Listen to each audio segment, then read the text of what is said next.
Hello and welcome. I'm Melissa Shine, and in this video I'll walk you through the detailed change notation entity relationship diagram for healthcare system database. This diagram, as we can see, represents the relationships among entities like patients, health facilities, resources, laboratory tests, and more. Let's get started. So in this diagram we have entities and attributes. We'll first discuss the main entities in this system, which represents a core element of the healthcare database. Here are some entities along with their key attributes, so I'll outline them for you as you also follow the diagram. Geographical location. This entity contains data about geographical regions. Its attributes include location ID, which is the primary key. Then we have village, parish, sub-county, county, region, population, malaria risk level, health facilities count, ITN coverage, and reported cases. And then we shall go to patient data. This entity stores information about patients, such as patient ID as the primary key. Then we shall have first name, last name, date of birth, gender, phone number, next of kin, location ID as a foreign key linking to the geographical location, and date added. Then we go on to the health facility. This entity represents healthcare facilities and includes, we have facility ID as a primary key, then we have facility ID type as a foreign key, name, patient ID as a foreign key, capacity, contact details, and postal address. Then we go on to the resource. This entity tracks resources within the system, and it has attributes like resource ID as a primary key, facility ID as the foreign key. Then we have resource type, quantity, last updated, and updated. Then we shall have supply chain. As we can see in the diagram, this entity records the movement of resources. Its attributes are supply chain as a primary key, resource ID as the foreign key, facility ID as the foreign key. Then we have quantity shipped, shipment date, expected arrival date, shipped by, status, and update date. Yes. Then we have laboratory tests. This entity represents laboratory tests conducted for patients. Key attributes include test ID as a primary key, case ID as a foreign key, test type, test date, test result, and technician ID. Then we shall go on to the next entity, training. This entity tracks training programs for healthcare staff, and these attributes include training ID as a primary key, user ID as a foreign key, training type, training date, completion status, and update date. Then we shall go on to the treatment. This entity represents the treatment provided to patients. Attributes are treatment ID as a primary key, treatment name, dosage, update date, and facility ID as a foreign key. Let's head on to the relationships as I'll explain them to you with the help of the diagram. Relationships and candialities. Now let's look at the relationships between entities represented by the diamonds. Each relationship also indicates a candiality specifying how entities interact. Yes. Now we have located at, we can see 1 to n, basically meaning one to many. Yeah. A single geographical location can have many patients. However, each patient data link. However, each patient data record links to one geographical location. Then we have data from a single geographical location can have multiple epidemiological data entries. Yes. This helps track disease trends in a region. Then we have includes. Each resource can be part of multiple entries in the supply chain, but every entry in the supply chain references one specific resource. And we have supply to.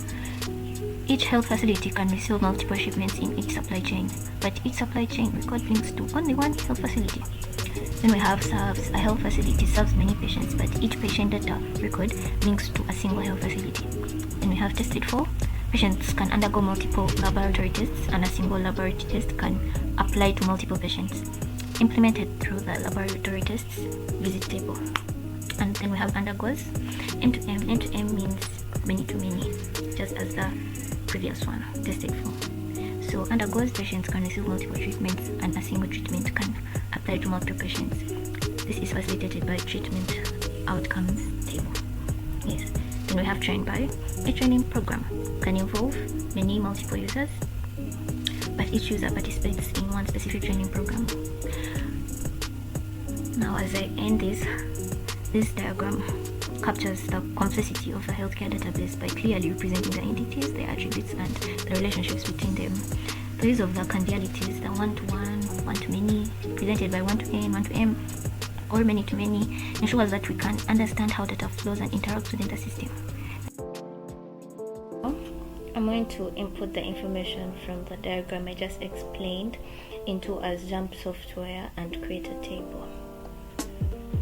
Let's do that in a few. So now this is the XAMPP software. So we're going to input the name of the table, preferably the same as its entity name, which is geographical location. Let me type that. And we shall create. Then we shall fill in the attributes with their respective data types and keys.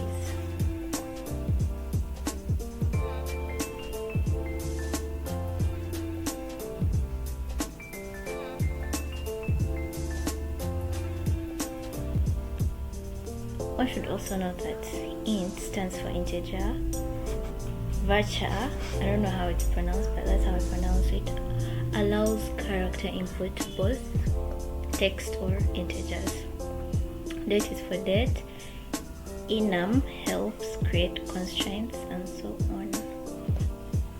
So allow me to speed up the process and we can view the SQL code later on.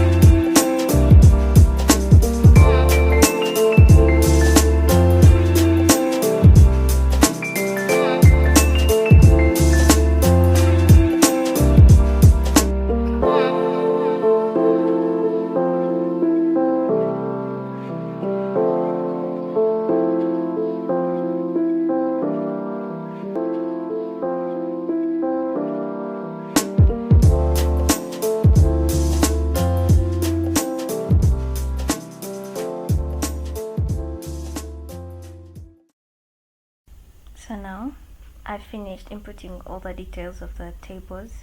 We can now explore the SQL code. Here I'm viewing it from VS Code and all the tables are shown, as you can see here.